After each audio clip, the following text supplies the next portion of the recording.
আসসালামু আলাইকুম। আসলে বাংলাদেশ একটা মুসলিম রাষ্ট্র।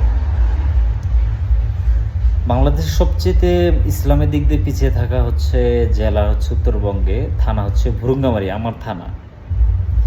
এই এলাকার মানুষ ভুরুঙ্গামারি, নাগেশ্বরী যারা থাকে, এরা সুদকে সুদ মনে করে না, হারামকে হারাম মনে করে না। ছেলে মার কাছে সুদ খায়, মা ছেলের কাছে সুদ খায়। অতএব ইসলামের আসল খেদমত করার প্রয়োজন হচ্ছে এখানে। তাবলিগ সারা বছর আমার মনে হয় আমাদের ভুরুঙ্গামারি, নাগেশ্বরী এইসব জায়গায় সারা বছর তাবলিগের খেদমত করা দরকার, হেফাজতের খেদমত করা দরকার, চরমোনায় খেদমত করা দরকার। আমি জন্মের পর থেকে দেখলাম না কোনো একটা মাহফিল, ভালো কোনো মাহফিল, বড় মাহফিল, যে হ্যাঁ একটা ভালো উদ্যোগ নিয়ে আমরা ইসলাম নিয়ে এত ফিকির করি, এত বড় বড় লেকচার মারি, এত বড় বড় মাইক ফাটাই, কিন্তু আমাদের যেসব জায়গায় কাজ করার কথা সেই সব জায়গায় কাজ করি না। আমার একটাই কথা, আমি একজন তাবলিগের সাথী, আমি এক চিল্লার সাথী। আমি জানি যে আসলে তাবলিগে গেলে মানুষের মন মানসিকতার পরিবর্তন কতটা আসে।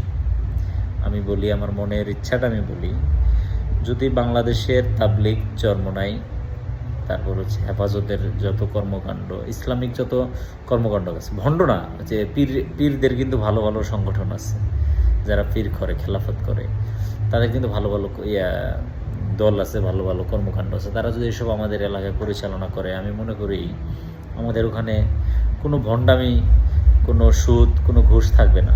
আর হচ্ছে আমাদের এলাকায় মাইজ ভান্ডারি, ভণ্ড চরমোনাই এমনভাবে প্রভাব বিস্তার করছে,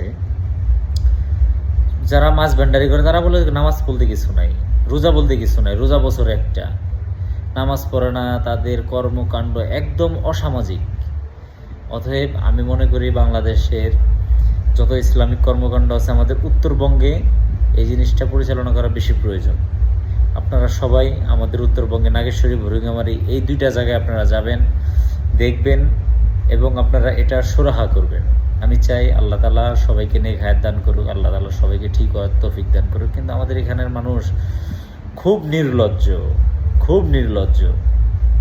দাদি নাতির কাছে সুদ খায়, এটা কেমনে মানে? ছেলে মার কাছে, মা ছেলের কাছে সুদ খায়। তারা কোনো হালাল হারাম এগুলোতে কোনো তোয়াক্কা করে না। আমি চাই আপনারা সবাই এখানে যাবেন, এখানে গিয়ে এই জিনিসটা সুরাহা করবেন, সবাইকে ইসলামের পথে দাওয়াত দিবেন। আসসালামু আলাইকুম।